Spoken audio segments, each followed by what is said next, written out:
Who to prevent all-out war between Israelis and Palestinians? As tension over Jerusalem continues to spiral, neighbors like Egypt and Qatar attempting to broker a truce. The current crisis, which now includes Israeli Arabs protesting, also a reminder of just how much has changed since the last time Israel and Gaza fought a war in 2014. Under Donald Trump, the White House gave Benjamin Netanyahu, well, a lot of what he wished for, from the recognition of Jerusalem as capital and the pulling of international aid for Palestinians to brokering the normalization of ties with Arab states who all insisted they were not betraying the Palestinian cause. Enter, if you will, Joe Biden. We'll ask about the new administration's measured response to the current escalation. They are dispatching their envoy for the region. Beyond that, what can Washington do? What do Americans want? And what's the U.S.'s role in breaking the endless cycle of war and resentment in the Middle East? Today in the France 24 debate, who to stop it? Joining us from Washington, Deborah Shushan is Director of Government Affairs at the progressive lobbying group J Street. Thanks for being with us. My pleasure. Good to be with you. Attorney and commentator Ron Sofer is with us as well. How are you? Great. Thank you, Francois. Great. Okay. John Linden, Executive Director of the Alliance for Middle East Peace. Thanks for joining us. Good to be with you. And from London, political scientist Maha Azam, who heads the Egyptian Revolutionary Council and Opposition Umbrella Group. Thank you for being with us. Thank you for inviting me. It's good to be with you. The France 24 debate on Facebook and Twitter, hashtag F24debate. By the way, we've seen the death toll continue to rise, the attacks across the border, but it's no longer just between Israel and Palestinians from the occupied territories. The same is Arab-Israeli constituencies courted by both sides up until this week to try and form a coalition government in Israel, now clashing with Jews. There have been dozens of arrests in majority Arab towns in central and northern Israel. Also in Lod, where cars were burnt and a synagogue torched, the government declaring a state of emergency on the town that is south of Tel Aviv's airport, Lod, which is 1/3 Arab. We are standing here today in a synagogue that was burned overnight by Israeli Arab civilians. We will not allow anyone to violate our sovereignty on the state of Israel. The Masjid al-Aqsa, this is what they call it. It's a red line that no one can go there. And this is a mosque. This is one of the most holiest place for the Muslim people. The Israeli President Ron Sofer talked about a pogrom. Is that the language is strong, calling it a pogrom? What's happened in Lod?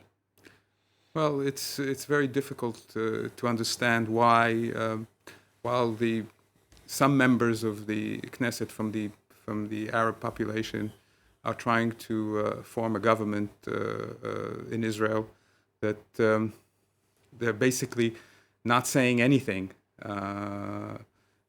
with a few exceptions, about the fact that the Arab population in a place like Lod are rampaging and going after civilians, Jews, and it's difficult to understand. It's difficult to see. It's the first time since 2000 that we have seen Arab Israelis anger boil over this way. Why is this happening? Well, it's you have to understand the political context. The Palestinian elections have been canceled by Mahmoud Abbas because he foresaw that if there are elections, the Hamas would win. But these are Israeli citizens. Yes, but they are inflamed from outside of Israel by the Hamas, who are trying to foment an insurrection in Israel, and it's not really going to work out in the long term for them.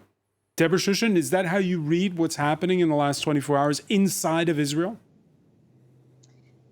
No, it's not. Let me just start by saying that what we are seeing, obviously, both within Israel and in terms of the broader picture within, Israel and the occupied Palestinian territories is terrible, extremely disturbing to those of us who care so much about both peoples within this piece of land. But as far as what's going on within Israel itself, within the Green Line, and the intercommunal conflict between Jews and Arabs there, it is extremely disturbing and verging on unprecedented.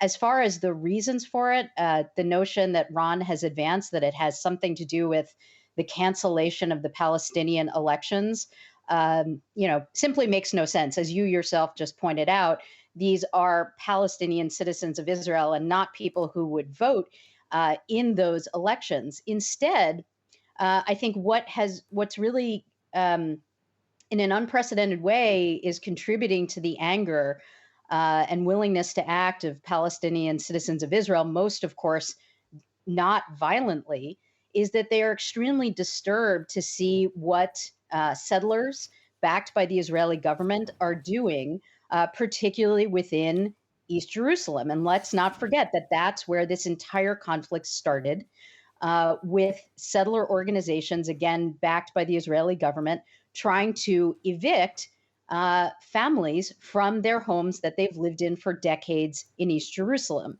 And that is extremely problematic and something that the international community should certainly oppose, including my own government here in the United States.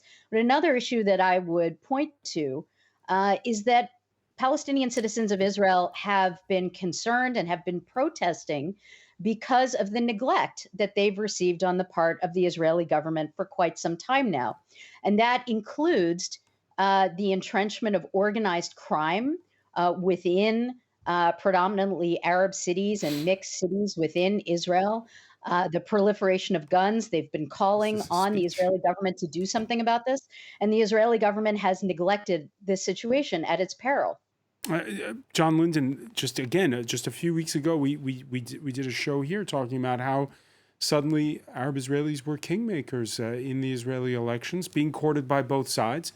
The fact that it's spiraled so much since Monday, where do we go from here?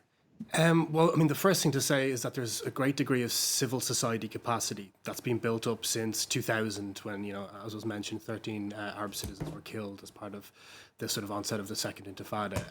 Huge mushrooming of organizations, many of them members of OLMEP, that have strengthened Arab society in a way that makes it almost unrecognizable from what came before. And that's one of the reasons why you've seen greater participation inside elite level politics. And it goes from the grassroots through the municipal level up to the elite level inside the Knesset. And you can see the reaction.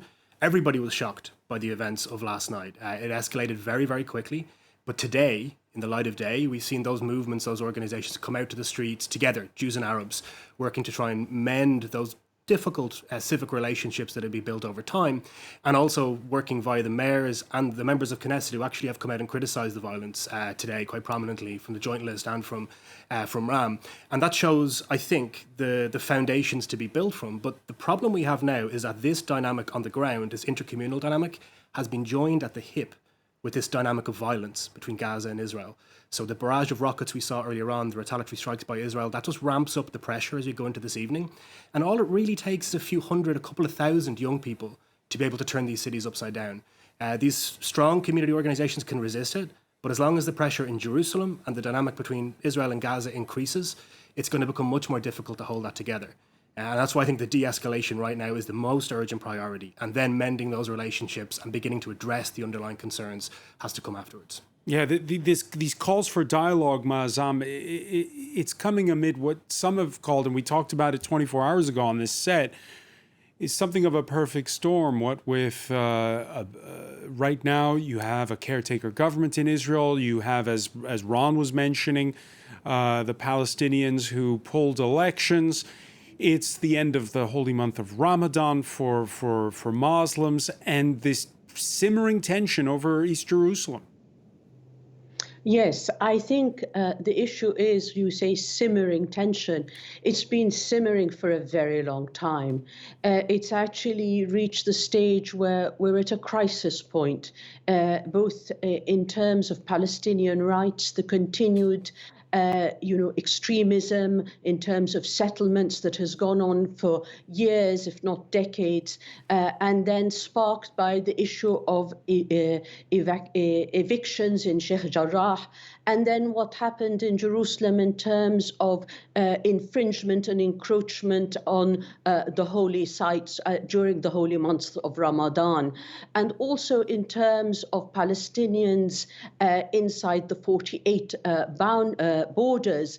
The issue is not new. It's the sense of discrimination, the sense of a lack of respect for equal rights.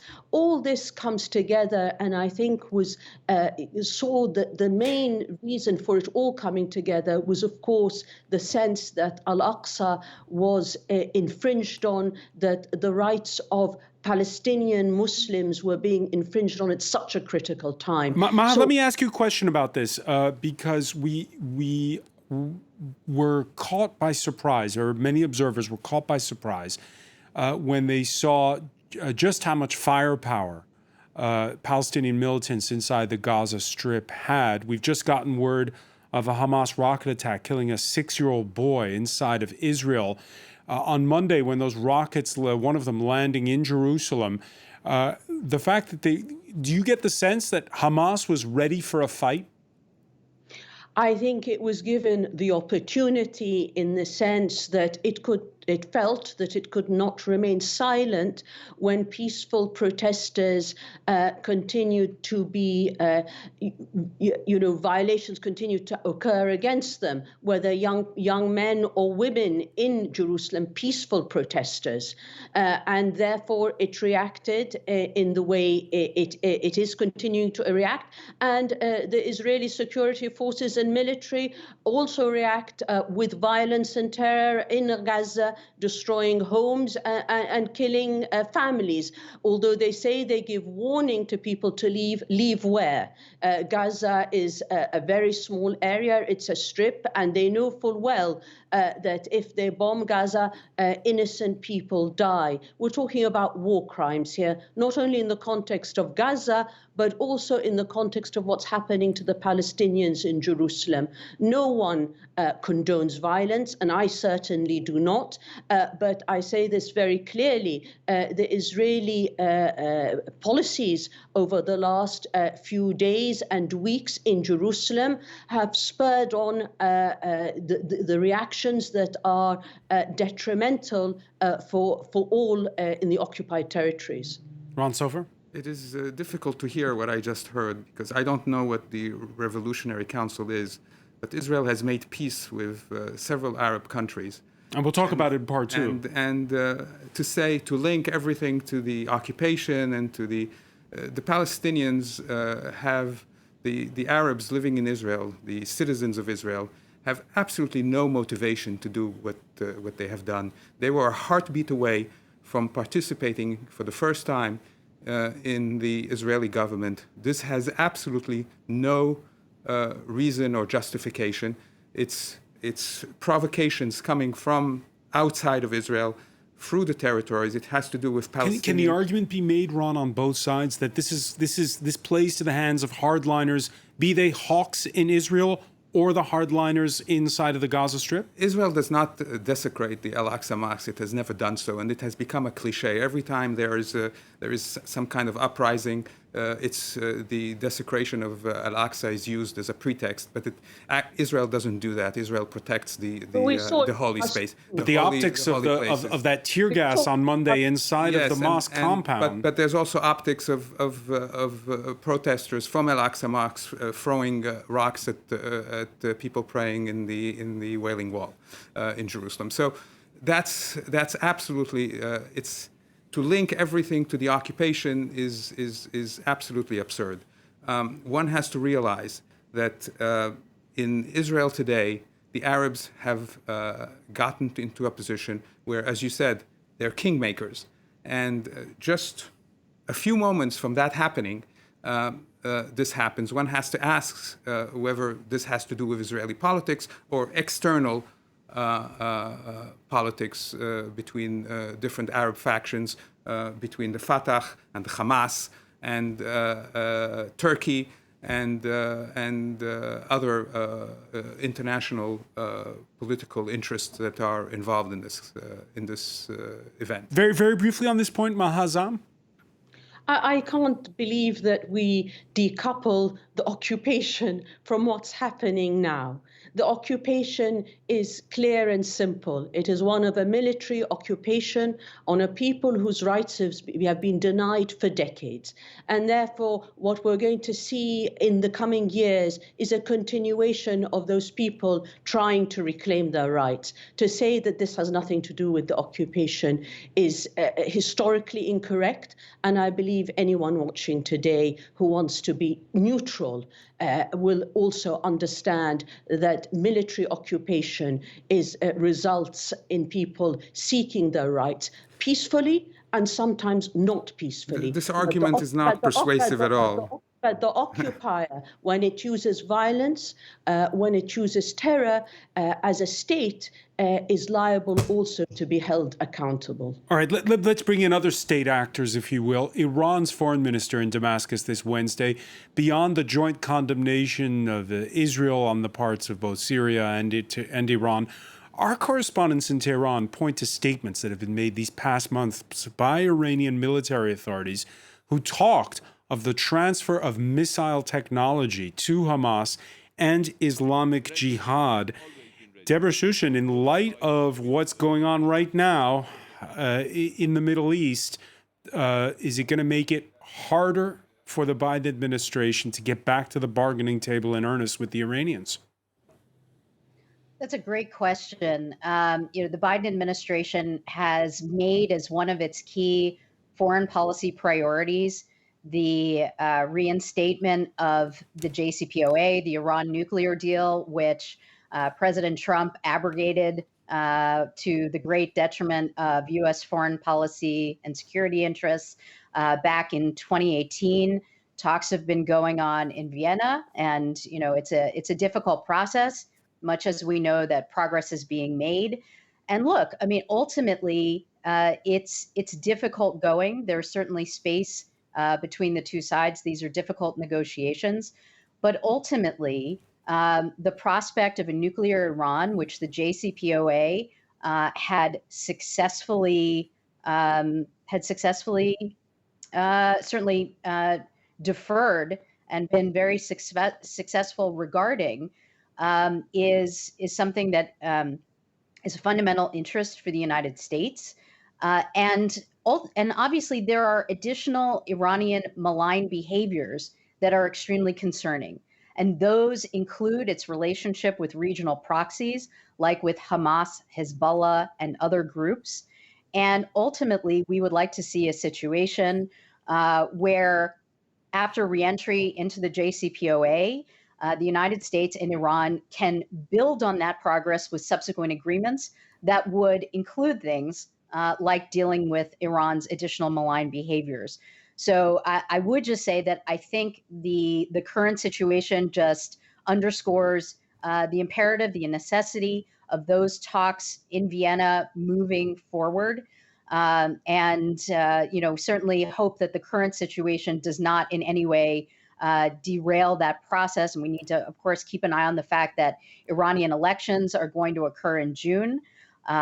There's a significant prospect that hardliners will be elected during those elections, and therefore, time is really of the essence. What happens in Jerusalem, what happens in the Israel and the Palestinian territories is always at the center of concerns throughout the region. We're going to talk about it when we come back. Stay with us. You're watching the France 24 debate.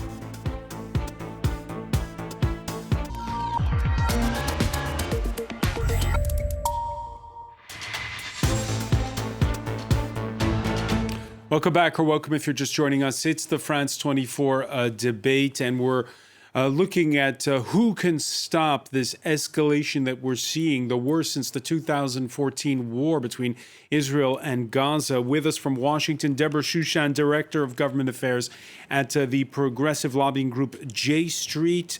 Franco-Israeli attorney and commentator Ron Sofer is with us as well.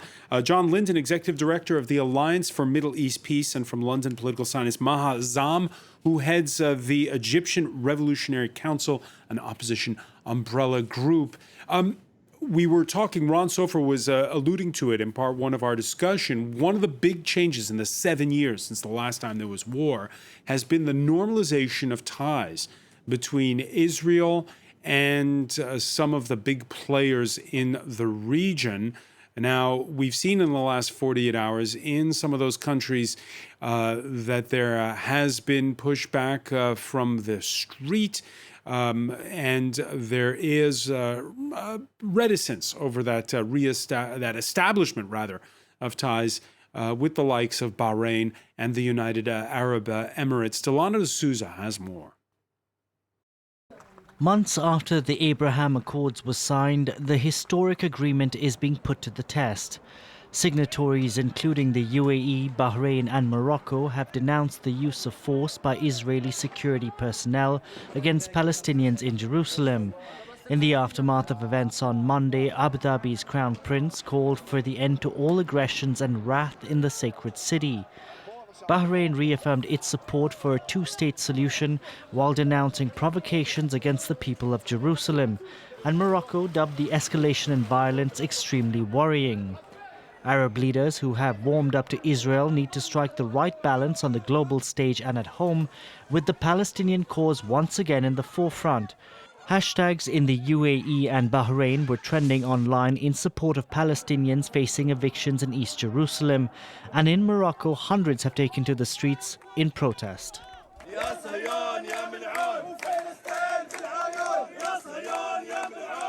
The harshest criticism of all has come from Saudi Arabia, which hasn't officially normalized ties with Israel but is widely seen as calling the shots. The storming of the Al-Aqsa Mosque, the violation of the sanctity of worshippers, and the attacks on the Palestinian people and their sanctuaries represents a violation of all international treaties that protect freedom of belief and the practice of religious rights. The Arab League on Tuesday called on the international community to stop the escalating violence and has condemned Israel's deadly airstrikes on Gaza. John Linden, what position today are those countries who've normalized ties Israel with? They're in a bind. So I think there was a hypothesis by some people who were supporting the Abraham initiatives, or the Abraham Accords rather, that these newly normalized relations could be used as leverage in order to try and convince Israel to moderate its position towards the Palestinians, perhaps even toward conflict resolution. Now that hypothesis points towards them being used to de-escalate and to encourage the Israeli government to soften measures that you're currently seeing. And we have to wait and see whether that's possible or not, because if those relationships turn out not to either be leveraged or are unsuccessfully leveraged towards those ends, I think many people, in the quote-unquote Arab street will see through some of the talking points that some supporters of those accords were certainly using. Now, it remains to be seen. I think it still could be possible, not in this immediate white-hot moment that we have at the moment, but if this continues to escalate, if we see a timeline like we saw in 2014, I think there will be pressure coming from those states, not just internally, but from the Biden administration and the Europeans as well, because if the Trump administration had gotten a second term, I think it would be a very, very different scenario. But now, with President Biden in office, supporting normalization, but saying he wants to use it as a tool towards genuine conflict resolution, we're going to get to see in real time whether that stacks up. And with so few new innovative tools at our disposal, that one is new. We didn't have that in 2014, and I think eyes now are on DC and Abu Dhabi to see if it can be deployed. DC and Abu Dhabi, we're going to talk about DC in a moment, but Ron Sofer, when it started to erupt on Monday, the two countries that were talked about were not the United Arab Emirates and Bahrain. They were Qatar and Egypt, who traditionally act as go-betweens in these. Were you surprised by that? Well, I have to go back to a moment to what Deborah said before. I say, thank goodness that the policies of the government of Israel are determined by the government of Israel and not by Jewish organizations in Washington. In Israel, there's a consensus that the Iran deal causes an existential threat to the existence of Israel, which brings me to this point. I think that, in a way, Saudi Arabia, in view of the Biden administration's position towards Iran, Israel and Saudi Arabia and the Sunni states are allies against Iran. And I think that while there is a difficulty for these countries that have normalized relations with Israel due to these riots, I think that the peace treaties will last just like the peace treaty with Egypt has lasted for decades, right? Because it was made out of interest and not out of some kind of weakness. All right, you mentioned Saudi Arabia. Regional rivalries, by the way, seem to be lessening these days. After the recent restoration of ties between Qatar and Saudi Arabia, the Emir of Qatar traveling to Jeddah at the start of the week, welcomed by Crown Prince Mohammed bin Salman, as you see in these images. Saudi Arabia, which has also welcomed the Turkish foreign minister, Turkey, an ally of Qatar, and which is the one among the three which has formal ties with Israel. We always condemn the attacks, but the Muslim community is expecting us to take some steps. These kind of attacks must stop. We have to protect the rights of Palestinians within the framework of international law, of course. Mahazam, your thoughts on the tone we're hearing there from the Turkish foreign minister? Obviously, the Palestinian cause has been one at the helm, and particularly that of Jerusalem. So the rhetoric has to be strong. It depends what can be done.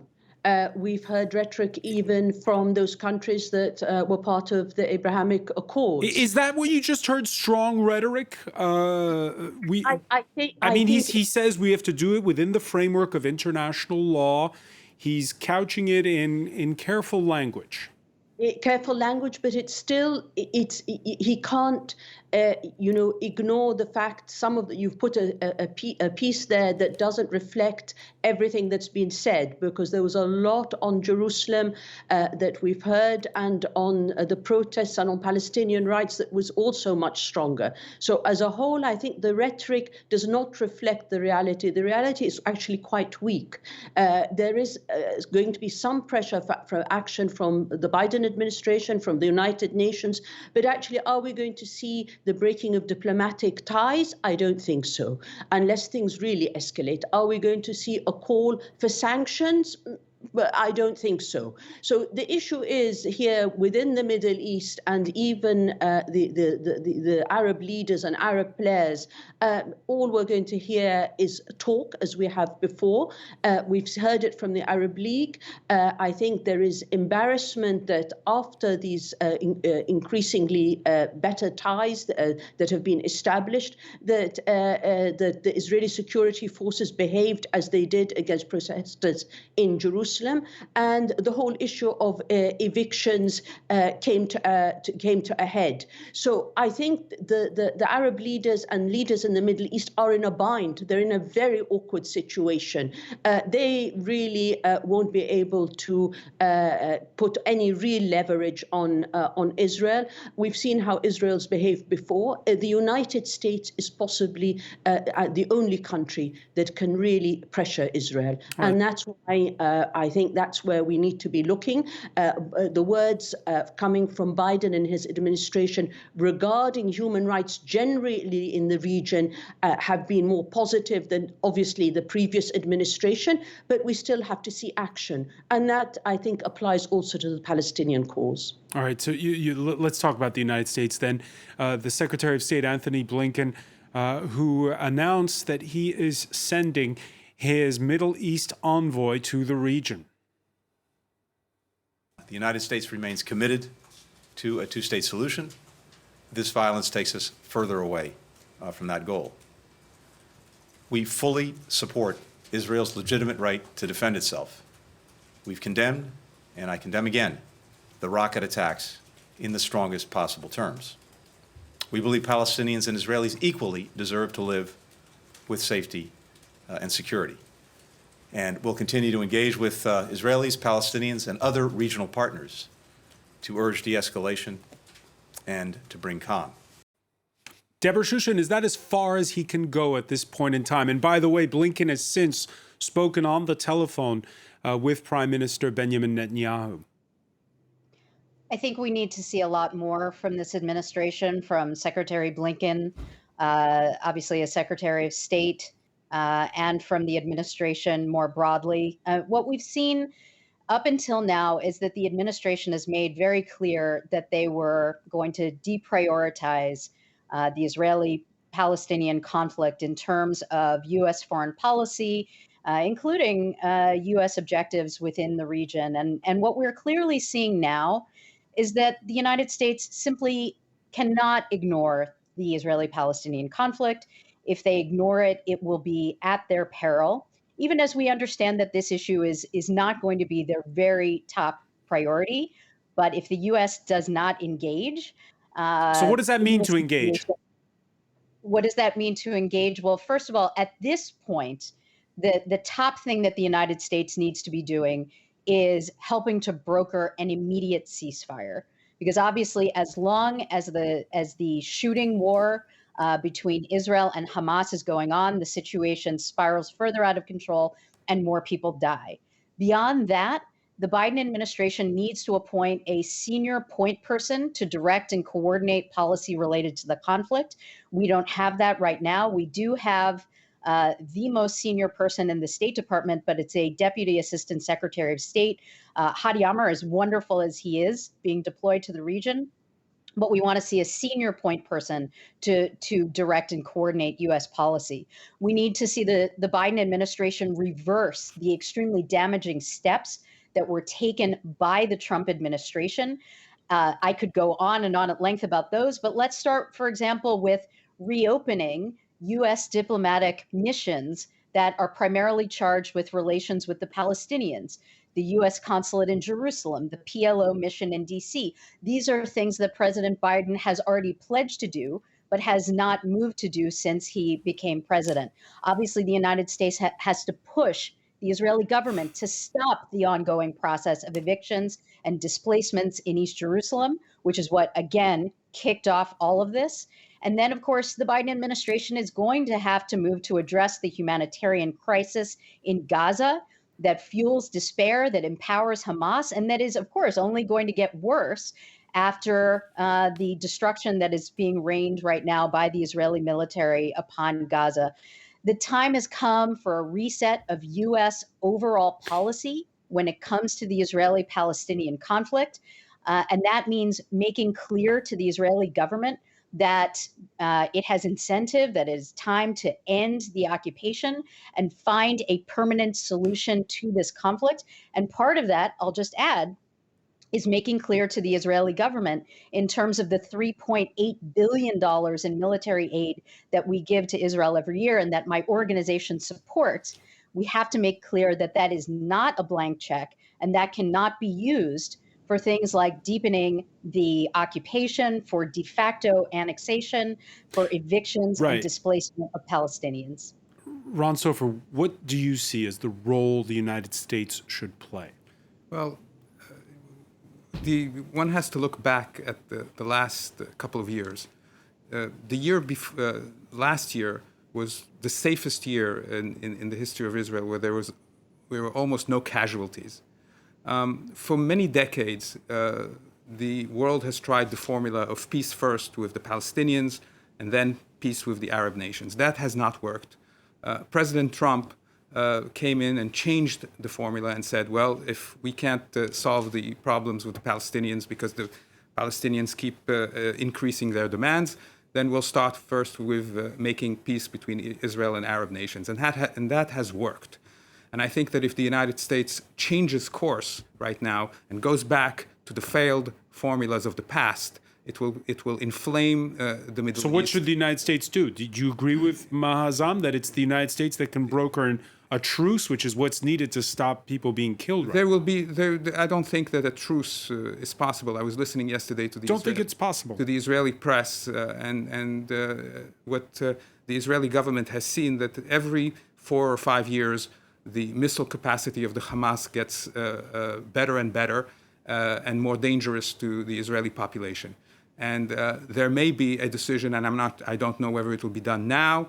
The Israeli government may decide that it wants to make sure that the missiles are taken care So of. the United States should do nothing right now. The United States should support Israel's right to defend itself. Exactly what Antony Blinken has said, and it is good that he has not. He's also supported the two-state solution. Do you agree with that? The two-state solution is something that has been tried. It hasn't worked up until now, and I think that we ought to continue with the Trump process and make peace between Israel and Arab countries, and then there will be a solution. Eventually, there will be a solution to the Israeli-Palestinian John problem. Linden. Yeah, I mean, look, it's a false binary. Yes, there's been 30 years of repeated diplomatic failure. It's important to note that's been focused on final status. Let's get to a deal. Let's have that two-state solution. Over those 30 years, the average age in Gaza is 17. In the West Bank, it's 21. These people weren't even born when these diplomatic processes were ongoing. And we've allowed a situation to develop over time that is punishing the civilians, both Israelis and Palestinians, but it must be said, most acutely Palestinians. One thing that Secretary Blinken said, and it was in a previous communique last month too, is about the importance of equality. Now, the Israelis and Palestinians are equally entitled to security, democracy, freedom of movement. All of those things have been off the table for 30 years because we've been focused on drawing a line on a map. I think that the US administration is correct, and Ron, you are correct, that a two-state solution is not possible right now because of the identity of the leaders, because of the attitudes of the populations, but that does not mean walk away, and it does not mean just focus on doing business deals in the Gulf. It means addressing the underlying causes for this conflict right now, because the truth is the people on the streets in Jerusalem, up until that first rocket was fired on Monday, they don't care what Saudi Arabia thinks. They don't care what Joe Biden thinks. They don't care what Mahmoud Abbas thinks. They are living their lives as young people under a military occupation that their grandfathers were born into. And they want something different, and they deserve something different. And if we can work toward rolling that back, creating opportunity for those young people, empowering moderate civil society voices, young people to be able to self-actualize, that's what the policy should be. I'm very, very sort of optimistic on one point, which is that the previous administration, President Trump's administration, right at the very end, our organization, the Alliance for Middle East Peace, helped to bring about a piece of legislation called the Middle East Partnership for Peace Act, which is going to put $250 million over the next 5 years into civil society and economic projects that can strengthen the Palestinian private sector.